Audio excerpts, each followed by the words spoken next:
So whilst we've got a really high live release rate, I think we need to keep in mind that only about 17% of animals that are in homes actually come from shelters.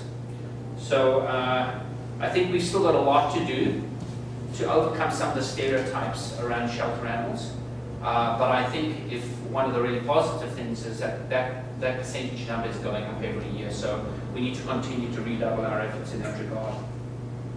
So before we take part in our candle lighting ceremony, we wanted to just highlight 3 of the wonderful animals that have been here at our shelter. So the photographs that you see at the table are animals that have been adopted from BCSPCA shelters over the course of the past month.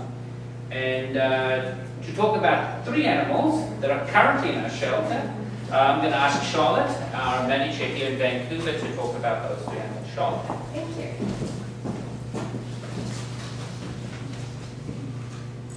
So I just want to thank everyone for coming here.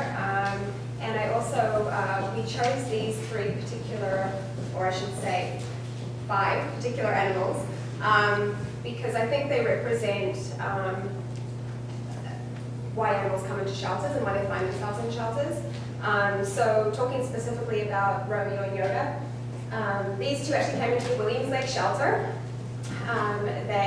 Their guardian had actually, their house had foreclosed due to banking finance issues, and they ended up in a shelter environment. So through the Drive for Life program transfer truck, we have since had these 2 come into our care.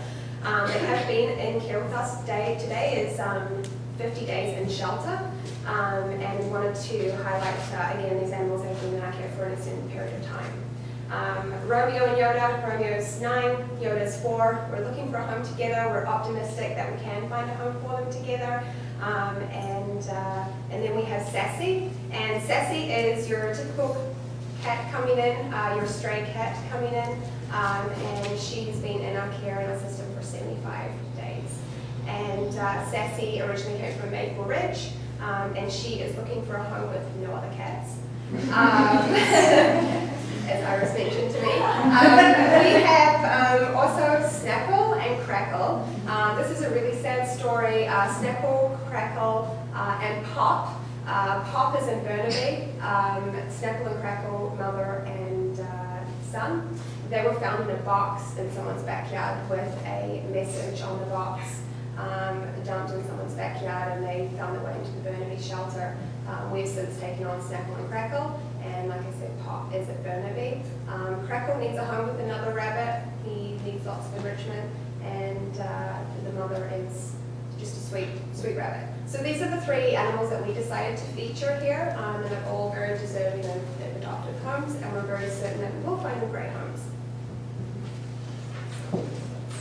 Great, thanks so much, Charlotte. And again, thank you for the amazing work that you, staff and volunteers do in making sure that it is possible for those animals to have their own forever home. So thanks again for that. So actually, I'm going to ask Charlotte, if you don't mind, to actually begin our ceremony, our candle lighting ceremony, by lighting the large candle to remember the millions of animals all around the world that are still awaiting their own loving home, their own forever home.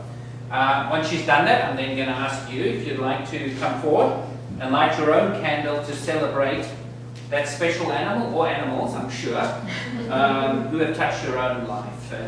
So once we've done that, we're just going to have a moment of silence, or, well, probably about a minute of silence, and then our ceremony will finish. But before that, we have to make sure that we all get a really great photograph for our website and for social media as well. So, Charlotte, over to you. Thank you.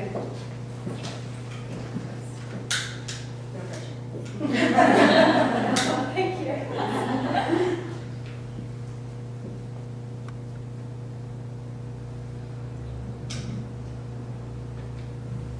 And there's different lighters down there, so just